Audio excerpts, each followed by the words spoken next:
আপনার পুকুর আছে কিন্তু পুঁজি নাই, এখন আপনি মাছ চাষ করবেন, সেক্ষেত্রে অবশ্যই একটা পুঁজি খাটাইতে হবে বা বিনিয়োগ খাটাইতে হবে। এক্ষেত্রে আপনার যে পরিমাণ বিনিয়োগ আছে সেই বিনিয়োগ দিয়ে আপনি মাছ চাষ করলে আসলে সঠিক পরিমাণে খাবার দিতে পারবেন না, অথবা দেখা যাচ্ছে যে পরিমাণ খরচ আছে সেই খরচ হয়তো আপনি মেনটেন করতে পারবেন না। তাহলে আপনি কি করবেন? আপনার পুকুরটাকে ফেলে রাখবেন না? আপনার পুকুরটাকে কেন ফেলে রাখবেন?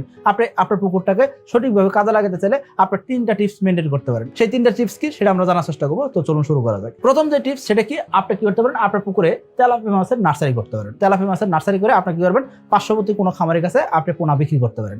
অর্থাৎ আপনি 28 দিন বয়সে তেলাপিয়া পোনা নিয়ে আসলেন, মনোসেক্স তেলাপিয়ার পোনা সংগ্রহ করছেন, আপনি যেই খামারের কাছে বিক্রি করবেন তাকে আপনি আপনার তেলাপিয়া পোনার যে ক্যাশ মেমো আছে সেই ক্যাশ মেমোটা দেখেন, আপনি অমুক কোম্পানি থেকে তেলাপিয়ার পোনা সংগ্রহ করছেন, এই তেলাপিয়া মনোসেক্স তেলাপিয়া আপনি অমুক দিন পোনা সংগ্রহ করছেন, আজকে পোনার বয়স এত। যদি এই জিনিসটা আপনি দেখাতে পারেন, যে কোনো একজন খামারি আপনার থেকে বড় সাইজের 30 পিসের 40 পিসের বা 20 পিসের কেজি তেলাপিয়া আপনার থেকে কিনে নিয়ে যাবে। তাহলে আপনি কি করতে পারেন? আপনি যখন নার্সারি করবেন সেক্ষেত্রে অবশ্যই ক্যাশ মেমোটা সংগ্রহ রাখবেন।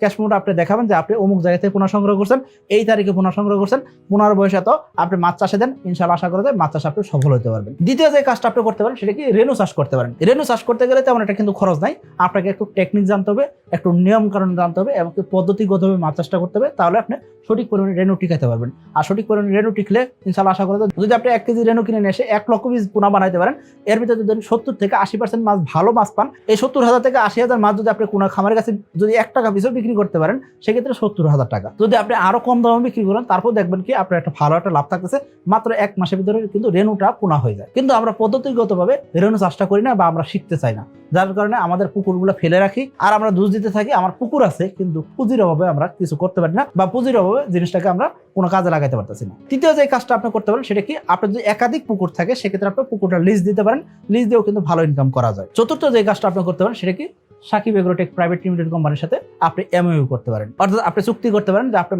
পুকুর আছে, ব্যবস্থাপনা আছে, আপনার মাছ চাষের জন্য এই পরিমাণে ইনভেস্টমেন্ট আছে, আপনার এই পরিমাণে ইনভেস্টমেন্ট দরকার বা আপনি এইভাবে মাছ চাষ করতে যাচ্ছেন, সেক্ষেত্রে সাকিব এগ্রোটেকের সাথে যোগাযোগ করে দেখতে পারেন। সাকিব এগ্রোটেকের স্ক্রিনের নাম্বার আছে, সেই নাম্বারে যোগাযোগ করে আপনি যোগাযোগ করেন, আপনার পুকুরের পরিমাণ জানান, আপনার সকল তথ্য জানিয়ে সাকিব এগ্রোটেক প্রাইভেট লিমিটেড কোম্পানিতে একটা প্রপোজাল দেন।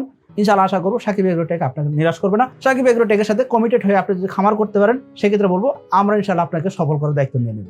এমনকি এই জায়গায় যদি ইনভেস্টমেন্ট লাগে সেক্ষেত্রে ইনভেস্টমেন্ট করার জন্য আমরা রেডি আছি, কিন্তু আপনাকে সঠিকভাবে পরিশ্রম করতে হবে, সঠিক নিয়মে মাছ চাষ করতে হবে, সঠিক পদ্ধতিগতভাবে মাছ চাষ করতে হবে। আমাদের অভিজ্ঞ টিমের সাথে সমন্বয় করে আপনি যদি খামার করতে পারেন, আশা করবো আমাদের বাংলাদেশটাকে আমরা আরেক ধাপ আগে নিয়ে যেতে পারবো। সবাই ভালো থাকবেন, সুস্থ থাকবেন। আসসালামু আলাইকুম।